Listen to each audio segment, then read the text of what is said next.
Hey, everyone, and welcome back to another episode of In the Loop, the customer experience journey. I'm your host, co-founder and CEO of Survey Loop, Brandon Spriggs. And today we've got a special episode lined up for you. Joining me is someone who truly knows the ins and outs of mortgage marketing, the director of performance marketing at PRMG, Robin Clayton. Robin, thank you so much for joining us. Thank you, Brandon. That's a hell of an intro. I love it. Oh, I'm not done yet. Robin, you've been instrumental in shaping PRMG's online presence. And today we're diving into an important topic that's absolutely crucial for anyone in the mortgage industry today: how to effectively respond to your customer reviews. Now, whether you're a seasoned loan officer or just getting started in the business, understanding how to engage with your customers online can make or break your business. In this episode, we're going to talk about the value of responding to reviews, whether they're glowing endorsements or the more challenging critiques. We'll also explore some best practices and hopefully get to share some real-world examples of how you can turn feedback, both positive and negative, into opportunities to grow your online reputation. So without further ado, Robin, welcome to the show. And would you like to dive into our questions? Yeah, let's do it. Awesome. So, Robin, we all know that reviews are more than just feedback. They're a crucial part of your online presence. How do you see the act of responding to reviews influencing a business's reputation and even its search rankings? Ooh, we love this. So one of the things that we know for a fact is that Google is actually scraping the responses to reviews in addition to the content of reviews. And when there is a review out there without a response, that's one less shot that you have at the algorithm. And it's a very competitive race, especially if you're trying to do this on a budget and you're not looking to compete with, hundreds of thousands of dollars and PPC. Doing just that simple act of making sure there is no review that exists in the universe, whether it's a Yelp, a Google, a Facebook, a platform where you have surveys, any of that kind of stuff, every single review had better have a response. And then it's also important what's in the response. But I don't know if you're going to get into that next. So I'm gonna hold that one back. I think that's a good segue into the next question, Robin. Handling negative feedback. Now, handling negative feedback, it's important on how we respond, because that is the first opportunity for someone that's searching for us to show how we might engage with our customers or them as a potential customer. From your experience, what are some of the best practices for responding to those tough reviews, and how can businesses actually use them to create positive outcomes? This is a great question.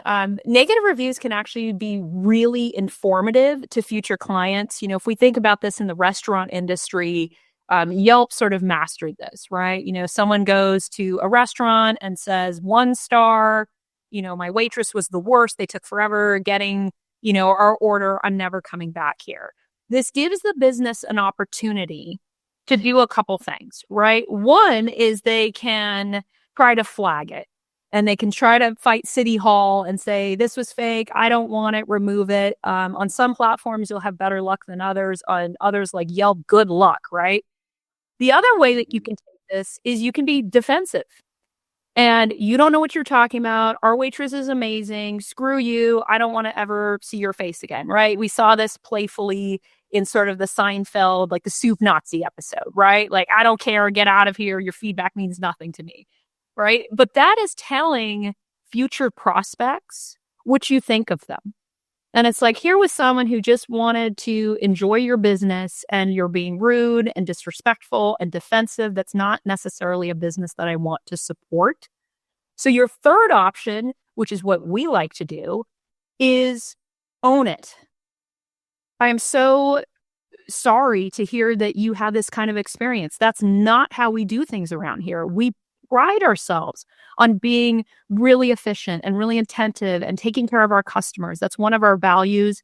And, we love the opportunity to make this right. Please, come back at any time. And we're putting processes in place to make sure that we do this again better.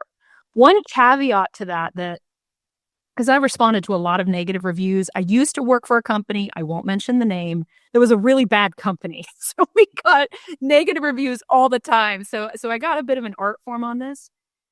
Your first sentence should not be an apology. Because if you think of the way that responses show up, particularly on Yelp or some of these other services, sometimes only the first few words will show up. So usually what I try to do is lead with a value statement. Our company really values customer feedback. We try on every single deal to make sure we close on time and that we listen to our customers and we do a good job. So I lead with sort of all the awesome things we do. And then when I get a little further into the text, then I'll do, I'm so sorry, we deeply apologized, our sincerest regrets, however you want to frame it. But if you just keep saying, I'm sorry, my bad, we're the worst, blah, blah, blah, then that becomes the first sentence that everyone sees. Obviously, I don't work at that company anymore. If you work at a company where all you get is negative reviews, but that's just a little trick where you can at least, if they're scrolling and not going to click the more button, at least they have a chance to read your value prop when you do that. And then the final piece of advice, which is so important, if you work in the mortgage business, we have their information. I have their phone, I have their email, I know how many kids they have, I have all of their data, is pick up the phone. Let's actually talk to this person and see what's going on. And once again, lead with what we call lead with an open heart. Hey, tell me about your experience. I saw that, you shared some stuff on Google, on Yelp, wherever it was, and we're so sorry to hear that. What's going on? And often, actually, it was just the whole appraisal. It was really went sideways and I was really mad about it because we did all these home renovations and I know the property's worth a lot more and blah, blah, blah. It wasn't about you. You were awesome. You answered all my questions. I wasn't really talking about that. And then that gives you an opportunity to be like, wow, yeah, no, I know that appraisal thing was tough. Would you mind retaking it? Would you mind revising it? Would you mind editing your review now that we've kind of talked about it? And boy, I'm just starting out. These reviews are so important to building my business. It would mean so much to me. And a lot of times people will. And they'll be like, yes, of course. Let me go in right now. And you'll see it edited, revised, resubmitted, updated. You'll see all this kind of stuff. So best case scenario, they'll come back and they'll review it. But yeah, always worth asking. Worst they could say is like, no, my review stands. I'm not going to edit it. Okay, at least you tried. Two big takeaways there that really resonated with me, Robin. Lead with a value statement. I think that's We've got the reactions on. That's great. I know I didn't realize I had those on. Yeah, there are a lot of folks in our audience that probably have support from their marketing team. They either have a platform that allows, like Survey Loop or something else that allows them to respond to reviews and automate the process, or they have a marketing team that supports them with that. But I think there's a lot of folks out there that don't have either. And we work with many that are setting up their online review profiles for the first time. And they're thinking about step one of how do I begin collecting reviews? But once I started collecting those glowing testimonials, as well as those critiques, what's the best practice in responding? I think leading with a value statement is really important in capturing the reader, like you mentioned.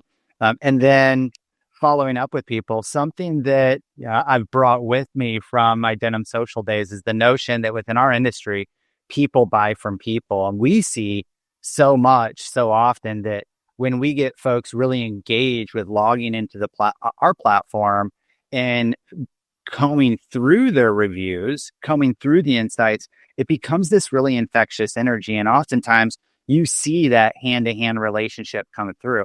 Oh my gosh, I know Robin.